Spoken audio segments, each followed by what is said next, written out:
Hello and welcome to the Grace Hour Show, a Christian program that takes a dive into our daily challenges and helps us learn our faith in a practical way. My name is Liz Robbins, and I'm joined by my husband, Roger Robbins, in the studio. And today we are going to be talking about a topic very near and dear to our hearts. We titled today's episode, The Deep End, Parenting Small Kids. And all this week is going to be about parenting, but we got real happy when we thought about this topic because we have used this term, the deep end, for many years. Yes. Our kids are now 7, 10, and 12. So we are out of the deep end. But we wanted to, this episode, just really encourage. That is the main goal, right? We just want to encourage new parents with babies and toddlers who really are in what we call the deep end of parenting.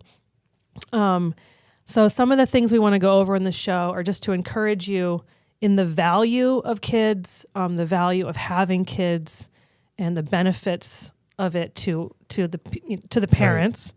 Right. And then the importance of guarding your relationship with God individually, and then also guarding your marriage in these early years. The early years can be really difficult in that way. And then lastly, also just kind of give some warning and some tips at the end, things to be aware of and to watch out for, right?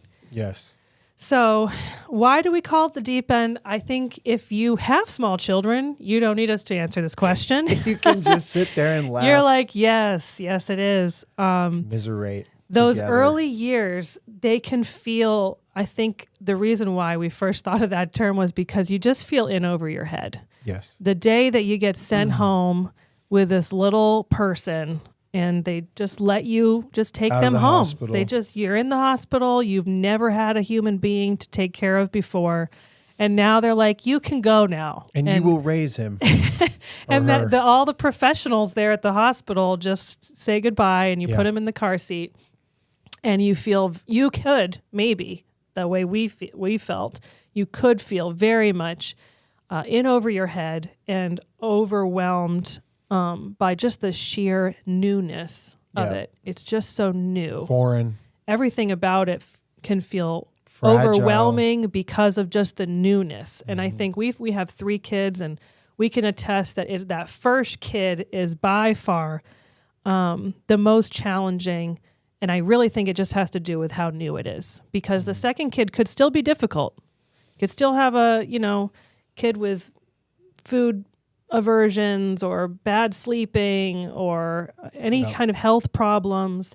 But because you've already done it once, it doesn't quite have that same level of terror that the first one does. So if you're there with your first kid, just know that we see you and we are for you. We're here. Yeah. As all of us encouraging. And that's what this time's going to be, right? Like we're going to just encourage, speak truth from the Bible, speak truth as a community, as a church community, right? Like, come on, guys. Yeah. We all started this for our first time. We didn't go to school for it. We didn't get a diploma for it. But then we found out that our parents were right. You know what I mean? Like they were like, all this time we thought we're going to do it our way. We're going to do it the right way. But then our parents were there for us. And then the people, I don't know, if you have a church you go to, you found someone to, come alongside or mentor you, be a second mom, second dad. Yeah. Family you kind of like idolized or looked up to and been like, I want my kids to be like that. I'd love to be that and then picture. The other side of that, like coming from a dysfunctional family. There are many I know who, when they become parents, they're coming out of maybe the mindset that, I'm not going to do it the way my parents did. And I know I had the blessing of great parents, and I still have things I say, I'm not going to do it the way my parents did. And then there were situations over the years where I have found myself saying the exact same things my parents said to me when I was a kid. So there's a lot of there's a lot of different dynamics there. We just want to recognize that people Yes. listening, you could be coming from all different perspectives and just experiences when it comes to parenting and your past, and now how you're looking at parenting your kids. So we're going to do our best to not be so specific to our situation that Yes. we're not applicable and not relatable, but also we do want people to just know that so many have gone before us and so many are doing this thing will go. called parenting. Yes. And we did our best to try to take ourselves back to those early years. It's not been that long for us, so it didn't take too much. But I did ask my kids this morning at breakfast. I said, we're going to do a show on parenting little kids, today. What do you think that they should know about? And Hazel, my 10-year-old, said, how to change a diaper. And I was like, wow, I'm going to write that down.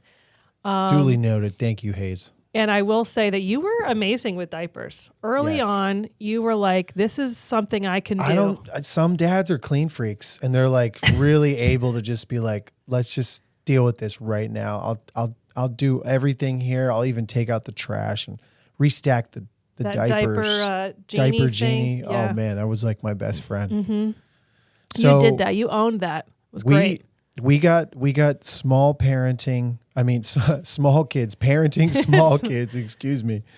Great parenting. Yeah. That's what we had. It starts off small, and one of the things that we came up with that I think we set off into just this whole new world, is a brave new world, really, is the value of it all, the value of kids. And that was something that I think we want to just outline for you guys today, is like, even though we're in the deep end, and even though you guys, that we come sometimes we're underwater, we're overwhelmed, we're treading water, we kind of like maybe don't see the land in sight.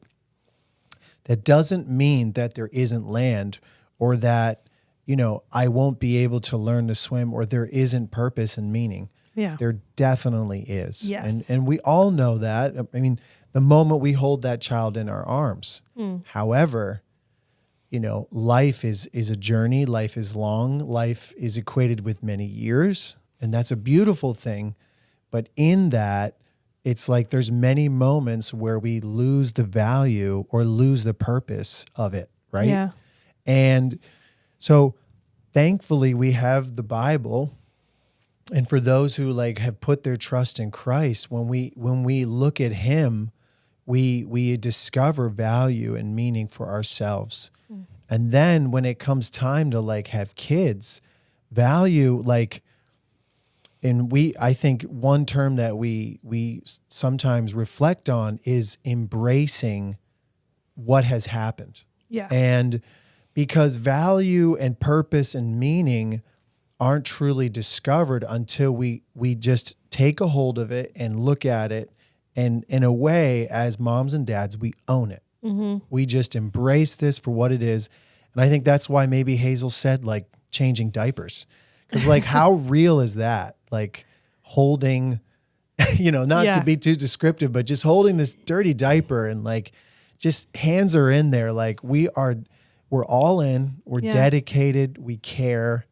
Where's the cream and whatever's the going creams, on. so many creams. And all the things that we become aware of because we buy in.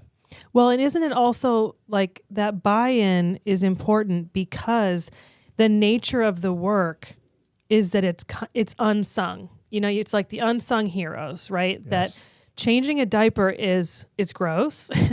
It's repetitive because you have to do it a lot in a day, especially in those early months. It's insane how many diapers you go through. So there's this monotony. It Routine. Can feel very mundane. Yeah. Nobody's appreciating it. The baby's not saying thank you. So you're really doing a lot of work that feels tedious. It feels repetitive. Unnoticed. And with very little reward. Yes. And I think that for moms and dads, buying into the truth that what you are doing, no matter how monotonous, no matter how gross, no matter how unseen, that it has incredible value because this is this is work that's been given to you by God. And I think maybe for men, it could be more of a challenge. We were talking about this than for women, for mothers, to buy into that because it can feel like, okay, maybe I have a career, I have a successful professional life. Yes. And really the only thing that this little person is doing is messing with that. Right. Because for a man, like, he's like, I go to work and I'm going to crush it today. Yeah. I'm going to make the money. I'm going to feel valuable and meaningful. I earn right? that by doing my effort and doing my skill, my trade. And when I come home, it's like, in a way, lowering that value and like having to like humble yourself to go to a level that you're like, you know, in a day you could, as a husband, you did a lot at work. Like, you checked off a lot of boxes, a lot of things moved at the click of your mouse or at the like swing of your hammer. You know what I mean? Many things happened. Yes. But when you come home to do those things for this new reality, this new purpose, this precious child, it does not move that way, right? And again, like, I think we laugh about it, like, how funny is it that like early on there's such important things that need to be done to the child that only the parents can do, but yet the child cannot say a word. Yeah. Like, I remember just little gross months and months of needy that. things. Yes. And, you know, I love a good, you know, like, hey, great job. Yeah. You know, thanks words for doing of affirmation. that. Right? The words of affirmation, it's a love language. Yep. But that child is not giving it to you. Yeah. Right? Yeah. So we're going to kind of like go through that today. Like, Yes. let's like in these couple minutes, like here, just to like dissect that. And we're going to move through that value. That's why it's so important to buy into this, to own this, both the mother and the father, because if only one of you buys in, it usually, I mean, no offense, but usually it's the mother, right? Yes. She's the one who has grown the baby, birthed the baby. She has a connection. She's nursing the baby, hopefully, or at least bottle feeding, whatever. She's waking up in the middle of the night. Usually she's the one staying home with maternity leave, and the husband goes back to work sooner. So that understanding of the value and importance of what you're doing, a mother could buy into that. But if the father is not equally in, that mother can very quickly become discouraged and lonely and resentful. Right. How many women, including myself, I mean, we went through this in those early years, can feel resentful when their husband gets to go out and, like you said, crush it. Yeah. While also earn a lot of value. Yeah. While also like getting to have lunch. Yeah. Like sitting and having Freedom. adult conversation. Yeah. Going to the bathroom by himself whenever he wants. Wears a nice dressed up, you know, shirt and tie. It's still clean, you know. And then he comes home and he's really just kicked butt, and she's done the diapers and the Play-Doh and the, you know, putting them to sleep, getting them up, feeding them, you know, the things that they don't feel like you're crushing it. You know, maybe you didn't get to shower, you know, maybe you didn't get to have a lunch that looked respectable or have any grown-up conversation. And so all that to say, understanding the value of kids, both the mother and the father need to really be all in. And to have this really great relationship. How do we explain that? Like, when you don't really know, right? Like, because we're picturing our kids maybe when they're graduating from high school, or maybe when they get their license, or, you know, first bank account, first job, right? Like, that's what we picture, but we don't see it yet.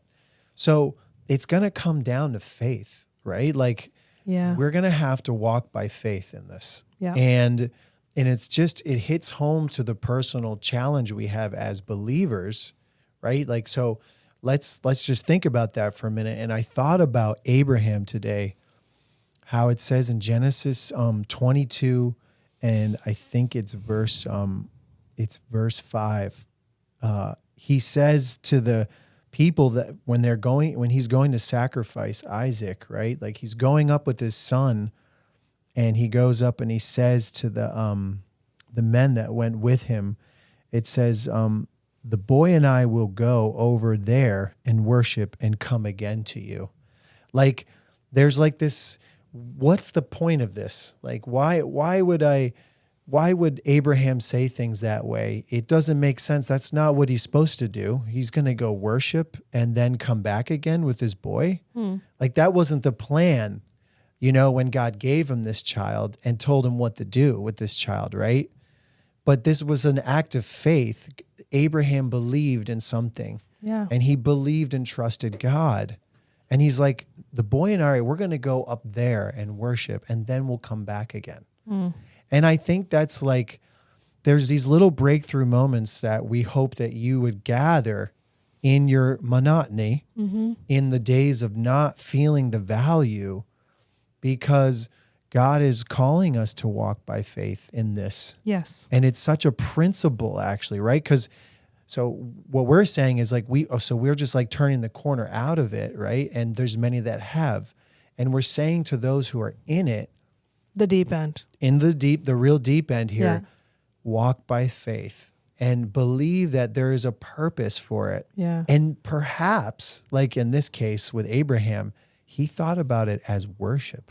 Yes. That's like, okay, we're not saying I was worshiping while I was changing my diapers, okay, No? I mean, I was glad to see them go out the door and in the trash can, but let's think about this. Can I worship? Can I find meaning? Yes. Is there value? And we're saying absolutely. Yes, that exactly. Because God gives everybody different work to do in life. And it's clear that we are to do all of it unto the Lord. And we're to do it with all our heart and with all our might. And parenting, of course, falls into that category, even when the fruit isn't obvious, even when the end result isn't clear, even when there's no applause in that moment. We walk before God. As a mother and as a father, the work that we do in our home, the unseen work, is just like that prayer closet type of worship.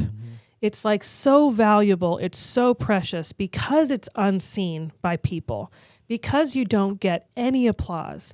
It's true sacrificial, unconditional love for a person that God's given you to care for, even though nobody sees it. Right. And so I remember moments where this was like spoken to me, either by more experienced mothers, or even times when you've said it to me, where you've reminded me of the value of what I'm doing. Yes. I remember a specific time when my son was like, I don't know, 1, less than 1. And we were yet again putting on the shoes and taking the walk, and they walk so slow, and taking the walk to the park. And then we get to the park, and I'm putting him in the swing, and I'm pushing him on the swing again. How many times have we done this? I don't even know. It feels like, how many times have I done this? And then because of like my like scientific mind, I'm like pushing him, and he just comes right back, and I push him again. And I'm like, the futility of this action, how unbelievably like futile. That's what this is. That's like what my mind is telling me. Nothing about this is moving anybody forward. No progress. I know, this is my mind. Mom. Welcome to my mind.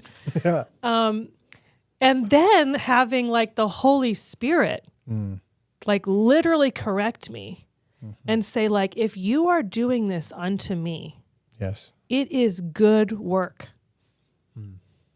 Pushing the swing, putting on the shoes, cutting up the apples, opening up another thing of Play-Doh, putting them to bed again, reading that same book again, Yes.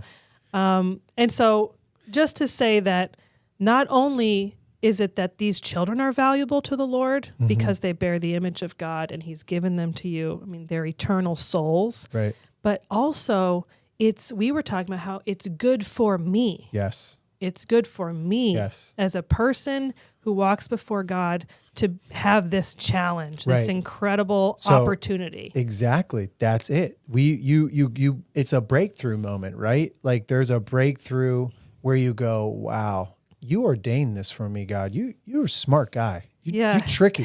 You tricked me. How did you trick me in doing this?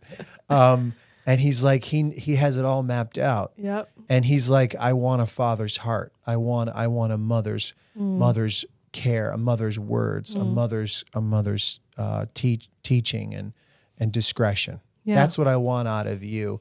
And sooner or later, we see that, we sense that, and that's the mind of Christ. And that's what we're encouraging you guys to do, is to dive into that, to embrace it Yep. as soon as possible. Yep. And discover what's on the other side. Because that ultimately is just like our faith. We came to Christ. Christ said, follow me, right? He's like, take up your cross. And we're like, this is foreign. This is new. I'm going to forsake myself and me. And he's like, yes. And then here we are with kids. Yeah. And I don't want to say they're like little crosses, but in a way, like, they're challenges to our flesh. Yes, I would say they are. They're asking for sacrifice. They're asking for love, which are all the similar things that God is asking of us. Yes. So exactly when we walk hand in hand, and these like moments in your mind, this I'm swing, sure you have your own. Oh yeah, that we would embrace them. Yeah. And just laugh maybe a little bit. That's a key element in this. Like, let's joke about it a little bit. Yeah. Because isn't that the truth of it? Like, there's going to be joy in this, and there's going to be life, and those are things to just hold on to. Yeah. And so that means that, okay, now the value is there. Mm-hmm. I see it. I'm going to embrace it. I'm going to buy in now. Yes. Now, like, let's talk about, like, how does this work in a practical way? The second part of this is like guarding this relationship and this little unit that we have now. Right. This dichotomy where it's like, like it was just me and the Lord, when I was in Bible school or, when I was in university. And then you it was had like, the freedom. Then I asked her to marry me. Yeah. Right? And Ball then it was and like, chain. whoa, another person in this. And then it's like, whoa, and now we've multiplied. Yes. There's many of them. and it's like, okay, so like we got to figure this out here. We got to figure this out. So how do we do that? We want to talk about that. Yeah. And one of the words that came to our mind is guard. Yes. To guarding. Yes. I just have to read this one meme before we move on, because it does paint the picture of why it's important to guard. Okay. I mean, it's just, and why it's hard to do that. So I just saw this. I thought that was so funny. It said, being a parent is like jumping out of a plane with a bunch of people who don't know how to open their own parachutes. So you fly around doing it for them. Then you hit the ground, but you don't die. You get up and cook dinner. Isn't that... that just captures the type of exhaustion that you can feel at these early years. Mm-hmm. And when you have that type of, the sleep deprivation is very real. Like, there are scientific studies that talk about the mental and physical effects of long-term sleep deprivation. So if you have a newborn or a toddler who is not sleeping through the night, just know that it's okay that you're feeling a little bit more unstable emotionally. You're struggling to be kind to your spouse, perhaps. I have said that I have never been a more selfish version of myself than at like 3 a.m. when the baby's crying and she's done this like 8 weeks in a row. It is the worst version of me. And so that's why we wanted to talk about how to guard your family and what does that start with so that this family unit has unity and that we are supporting each other and encouraging each other. Yes. Right. So the first thing that we just were discussing amongst ourselves through this last week was just that how it starts is how it's going to finish or how it's going to go. Yeah. Our personal relationship with the Lord is paramount. Yeah. You and I, like the two, the husband Right. and the wife, the father and the mother. Yeah. You mentioned prayer closet. We mentioned vertical, maybe devotional, personal time. It is paramount. It has to be guarded and kept and respected too. Like, hey, hon, like, why don't you go have an hour? Like, go take a walk. Like, what is that doing? That's the whole point of it is to help the individual, the helpmate, the other one walking along this journey and this road, and to hear from God, to receive something from God, because ultimately we're receiving. And I think as for a husband, I can only speak that, like, without that number one, first and foremost relationship with the Lord, and little pieces, like, okay, we're not like we're hitting singles here. I was just going to say we're that. just trying to get to first base, it's not like we're hitting home runs and we're studying for hours. We're not saying you got to like wake up at 5 a.m. and, read your Bible for an hour. Well, I think in those early years, like, every hour of sleep counted between work and but it's like, it's a podcast, right? Like, it could listening be to something that is warming your heart. It's listening to maybe a message. You guys didn't catch the meeting the other night. Like, Wednesday night service was awesome. Like, just listen to it on your way to work. However it goes, that number one, you and the Lord, it's going to set the tone, and it's going to be the very principle that will lay the foundation as the family grows. Yeah, because you were talking about how it really is about the source, right? Like, what are we drawing our capacity to love from? Right. And because we are limited, especially when we are tired, and especially when we're feeling challenged and we're not feeling seen, all of these things can be happening. And so what our source is the Lord. Right. It has to be God. He has to be the one who tells me who I am. He has to be the one who tells me what my value is and what my meaning is. His words have to be what correct me. Like when I'm there at the swing, it's the word of God. It's my relationship with him. It's wanting to hear his voice that gives me the opportunity to turn from how I'm feeling in that situation to the truth and the reality that God can provide. Right. And if I have that relationship with God, and then you have that relationship with God, then we have capacity, supernatural capacity, to care for not only this baby, but each other. Yes. Right? Because the next step here is guarding your marriage. Right. Right? And that's something that can easily fall to the wayside in these early years. And I like this word supernatural. It is a spiritual thing that when two walk with the Lord, when the husband and wife just do the best they can before the Lord individually, that they would come together and love each other in some way and manifest it somehow. It is a supernatural thing that really is like to the family atmosphere, to the house, to the living room, to the kitchen, to all the spaces of it.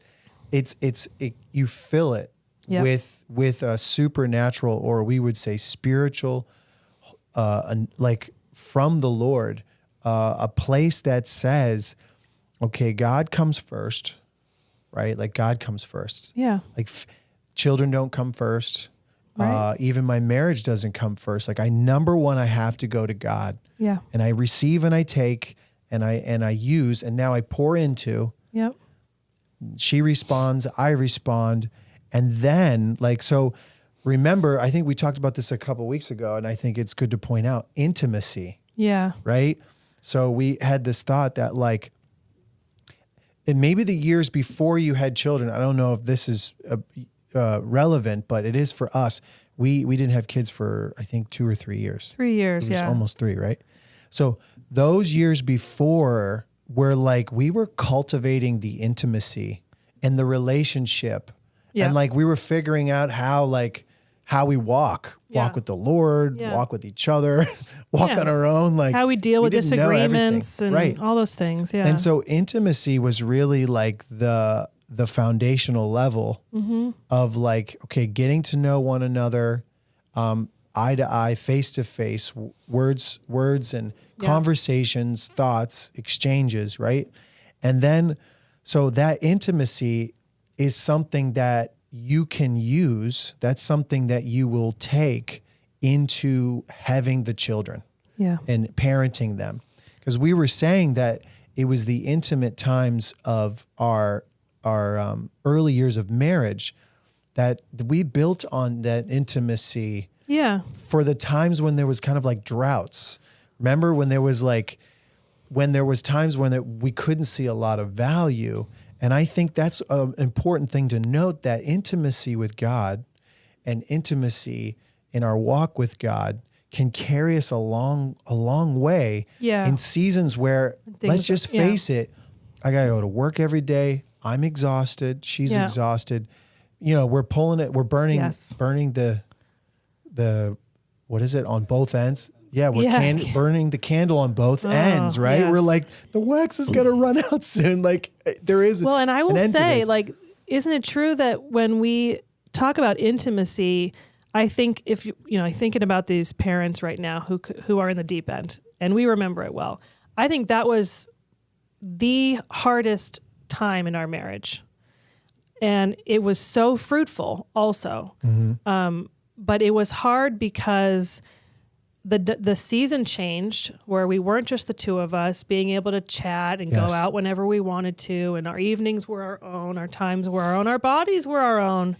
All of these things changed when we had children, and it's just very normal for there to be a transition period in your marriage, in your relationship with each other, when you are introducing this completely new dynamic. And so just first of all, to call that out and just recognize that it is a hard time for marriages, and that's all the more reason why you need to guard it. And don't let it fall to the wayside and think that this baby is more important than our marriage. How backwards is that? Yes. Because what that baby needs is a mom and a dad who love each other for many years to come. Mom and dad need to have that intimacy and that relationship with the Lord and with each other that will carry. It carries you through. It does. It provides and like really like the desert being the table prepared there. Like it really is that picture in the living room, right? What kills intimacy? Well, there's a lot of things, but one that came to my mind was lack of communication. So first of all, sleep deprivation, that'll kill intimacy, but that's not what we're talking about. And we're not talking about sex life right now, but that is affected. But what we're talking about, when I think about communication, there were there were seasons when I felt that I couldn't really tell you how I was feeling because I shouldn't be feeling this way. Right? So there's like that guilt that I should be happy. I should feel completely fulfilled in this role as a mother. And I don't want to say out loud that I don't feel that way. Or I don't want to say out loud that I resent you for the success you have at work while I'm over here, just making it. And then you might, as the husband, you might feel all types of ways and not feel like you can communicate it to me. So I would say the killer when it comes to intimacy is feeling that you can't communicate, when the lines of communication aren't open. And that could be for so many different reasons that we can't get into right now. But communication that's just something to be aware of. And also the communication would cause a breakthrough in understanding what has stopped with the intimacy and what has stopped with like what seemingly was something warm and like like we were in this lively, together, and then like suddenly like we're on different teams here. And actually, just to say one last thing about that is that when we explain that to our spouses, I think it's so important to realize like you're helping the other person see the other side. Yes. Right? Like as a father, I didn't really get how difficult it was early on. Like that what mom was doing or my wife was doing was like she was doing something so important and she needed to hear it. Yeah. But it wasn't really until she did. told me that she was like, I'm in the dumps right now. Yeah. And then and it's difficult and I'm struggling. And then I was just like, wait a minute. I realized I didn't tell her. And maybe that's something we need to do is like say the things that need to be said. Yes. So that we can in return reinforce the truth. Yeah. Because reinforce the value. What we talked about, the value, that needs to be something that the married couple, when the child can't be saying, everything you're doing for me is very valuable. Right. Thank you Thumbs so much. up. It's going to pay off in the long run. Keep it up, Mom. Right.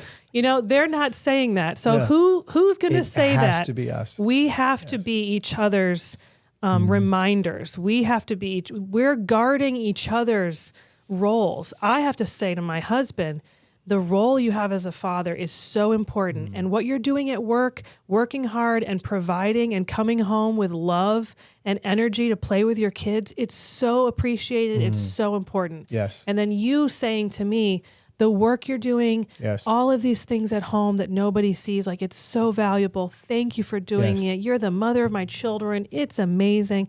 I remember the times you said it to me, and I would hold on to that in those quiet, lonely hours when I was at home, and they were so life-giving. They were so encouraging. Right.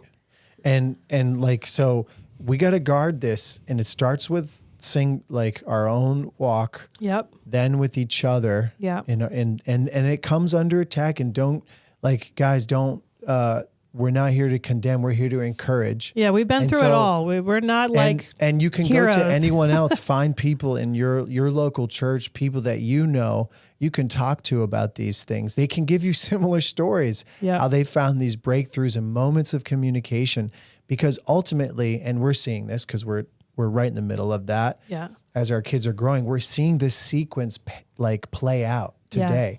Receive, have that relationship of intimacy with Christ and with each other. Yeah. And then we're able to love them.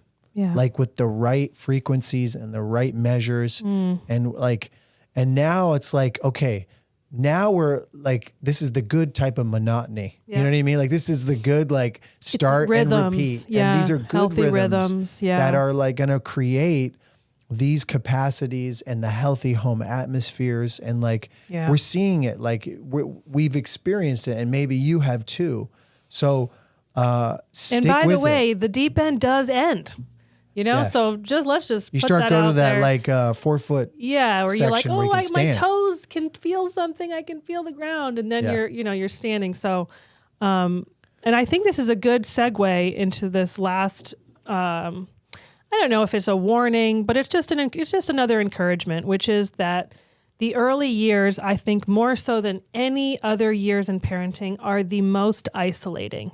They can be the most lonely times.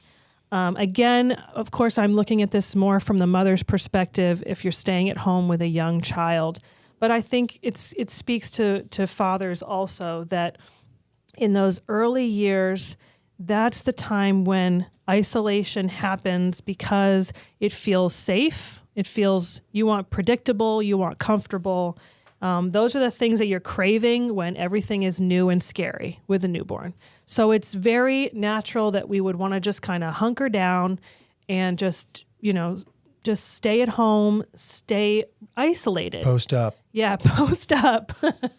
And but at the same time, like we said, it's these early years that are really setting the tone and the mission of your family for the years to come. Wow, and the routines and the habits that you start in these years are going to continue and develop in the next season of parenting. And so for us, at least, I have seen that when I'm isolated, I am more likely to be in this negative mindset about the value of what I'm doing. I'm more likely to be discouraged. I'm more likely to be discontent and resentful. So this is just like a loving, gracious word of warning, really, or encouragement, however you want to see it, that isolation is not something to get comfortable with. Yes. It is something to actively work work yourself out of. Right. Yeah. Because we've talked about isolation before in a couple of different segments, but just isolation in itself, when it comes to the, like, spiritually speaking, it's a quiet place. It's a place where I receive a time of just me and the Lord, you and the Lord. It's a time of reflection, meditation. However, isolation outside of that, like maybe seeing people, being somewhere, taking part in that. Like, I just think about the simple times of having, when we first had kids, how I needed to take a walk. Yeah. Like, I had to take a walk, and I remember just being like, okay, the walk was good, but what am I going to do next time? And then I started listening to things next time, the next walk I did. And I would do walks because I knew that my kids would fall asleep. And it gave me a break. Gave you a break. Yep. And it gave me a little exercise. I was like pushing that stroller around. Yep. And then I remember just like, I'm just going to start listening to the Gospels. Let's just start with Matthew. Let's go. Hit the play button. Walk around the neighborhood, go to the park, go to the swings. But it was that little practice of like, I'm going to get out there. I'm going to like get this child dressed. Like it's kind of like a chore in a way. It's like, oh, the this socks is an effort. and the, like open up the stroller and like, I got to go do this. But it was setting a tone for like life-giving for you, for the activity of this child, right? Like that's another thing. You're holding on to this baby going like, when's it going to walk? You're like, wait. I remember, parents telling us like, you will wish that it couldn't walk for maybe a little longer than you hope. we had early walkers all around. They climb upstairs and stuff, but it was setting the tone and getting me ready to handle what was this amazing person. Yeah. And that activity was like, I was ready for it. We were like, let's do it again. And how much do we see this today with your younger children, that you are ready to be active because you were? Yes. And so I think that also like plays a part into our spiritual life. I think one little thing that we noticed was that it doesn't matter, different people, different folks, going out to church was like, it was like a whole new test, a whole new challenge. Yeah. And it was like, some churches, once a week, twice a week, some churches 3 times a week. It was like, or just wanting to be a part of things that you were before you had kids. So the reality was, it was like, how much can I do? Each person has their capacity. But then being tested to like even just do it once a week. It was like, wow, like I made it to church. Well, and there's also, again, this sense of like futility, like, oh, I got everything together. I got the bottles and I got the diapers, and we get into the car seat and we go to the church, and then the baby cries the whole time. I didn't hear any of the message. And then I'm in we the put nurse, the baby in like the I'm thing, in the nurse, and you're back at the house, and and it's like, why did I just do that? And it is important to know why you just did that. Like, because it has incredible value that you are continuing in a routine and a rhythm, and you're fighting against the desire to just stay kind of like, I know it sounds like mean. I'm not trying to be mean, but like we want to stay safe and comfortable. And that's what isolation can often be when you've got a baby. Right.